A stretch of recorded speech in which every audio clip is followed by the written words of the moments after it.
শীতের সবজি দিয়ে মাছের ঝোল গরম ভাতের সাথে জাস্ট ফাটাফাটি। পেঁয়াজ রসুন ছাড়া আলু ফুলকপি দিয়ে রুই মাছের ঝোল বানিয়ে দেখাবো, যেটা এক কথায় অসাধারণ। গরম ভাতের সাথে এইরকম ঝোল থাকলে আর সাথে যদি একটু লেবু থাকে তাহলে আর কি চাই। চলো তাহলে আজকে রেসিপি শুরু করা যাক।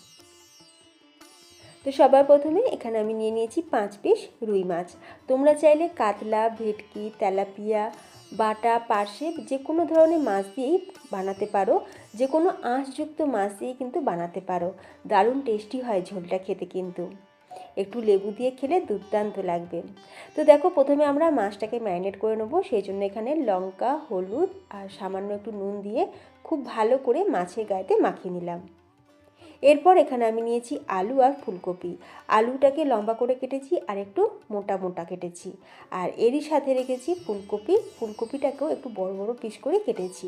মানে ফুলকপি ফুলগুলোকে আমি খুব বেশি ছোট করিনি, কারণ ঝোল রান্না করব, তাই ঝোলের সবজি একটু বড় থাকলে ভালো লাগে খেতে। এরপর গ্যাসের ওপর বসিয়ে দিয়েছি কড়াই, দিয়ে দিচ্ছি সর্ষের তেল। তেলের পরিমাণটা একটু বেশি দিলাম, কারণ এই তেলেতেই আমি পুরো রান্নাটাই করব। এবার প্রথমে তেলটা গরম হয়ে যেতেই এখানে কিছুটা মুসুর ডালের বড়ি প্রথমে দিয়ে ভেজে তুলে নেব। ওই হাফ বাটি পরিমাণে মুসুর ডালের বড়ি, এটাকে ভেজে তুলে নিলাম। এরপর আমরা কপিটা দিয়ে দিচ্ছি। বেশি তেলেতে কপি দিয়ে ভাজলে ভাজাটা ভালো হয়, আর কপিটা বেশ নরমও হয়ে যায় তাড়াতাড়ি। তো আমি ওই জন্য কপিটাকে আগে দিয়ে দিলাম। এবার কপিটাকে দিয়ে ভালো করে একটু লাল লাল করেই ভেজে নেব। কপিটা যখন একটু ভাজা ভাজা হয়ে যাবে, মানে কপি গায়েতে যখন একটু আঁচ এসে যাবে, তখন আমি একটু নুন দিয়ে দিলাম। এবার নুনটাকে দিয়ে কপির সাথে আরও একবার ভালো করে মিশিয়ে নিয়েছি। তো কপিটা ভাজা হয়ে গেছে, তুলে নেব। আর তোমরা দেখতেই পাচ্ছ কপিটা কিন্তু একটু লাল লাল করেই ভেজে নিয়েছি। কপিটা তুলে নিলাম। এরপর এই মাছগুলোকে ভেজে নেব। মাছের একটা সাইড খুব ভালোভাবে ভাজা হলে তারপরে কিন্তু এটাকে উল্টে দিতে হবে, না হলে মাছটা আবার ভেঙেও যেতে পারে। খুব সাবধানে এই কাজটা করতে হবে। আর মাছটাকেও আমরা একটু লাল লাল করে ভেজে নেব।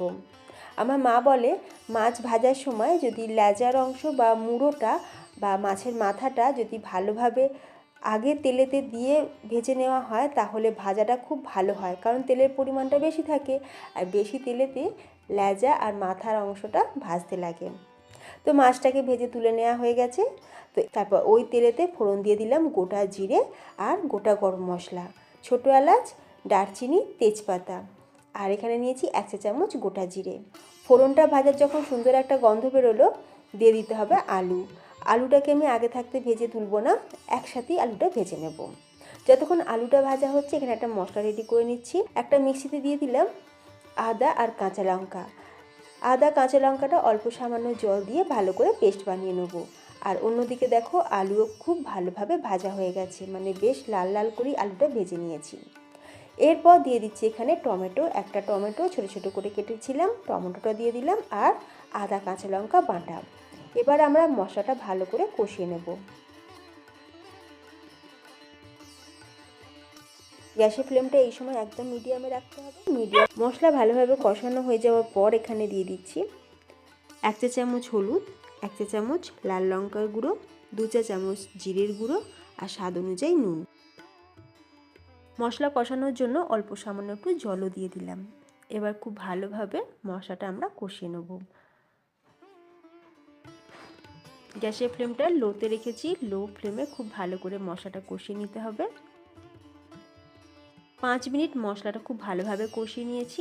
এরপর আমরা দিয়ে দিচ্ছি উষ্ণ গরম জল।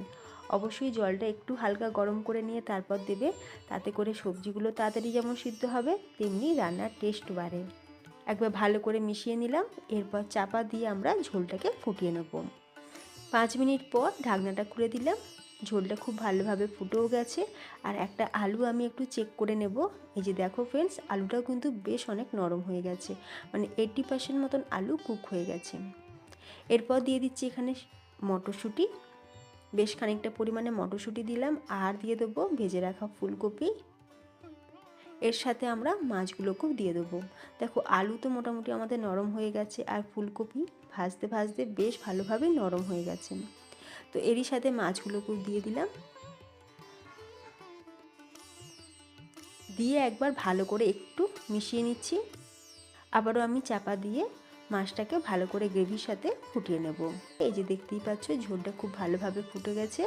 আর এরপর সবার শেষে দিয়ে দিচ্ছি ভেজে রাখা বড়ি, অল টাইম ফেভারিট ধনেপাতা। কিছুটা কুচনো ধনেপাতা দিয়ে দিলাম, দিয়ে একবার একটু ফুটিয়ে নিয়ে আমি গ্যাসের ফ্লেমটাকে অফ করে রেখে দেবো। তো দারুণ টেস্টি আলু ফুলকপির ঝোল কিন্তু একদম তৈরি।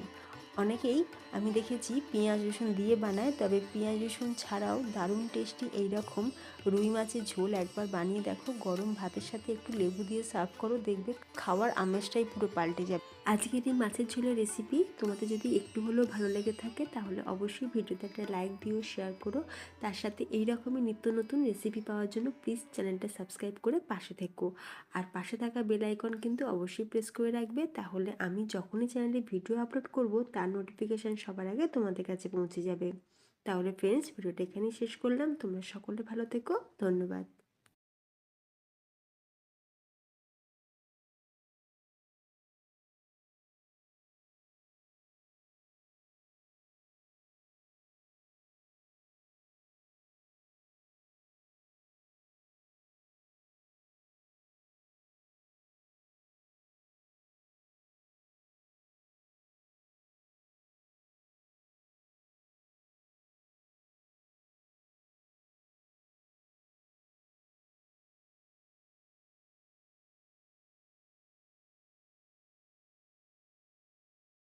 নতুন কোনো রেসিপির সাথে।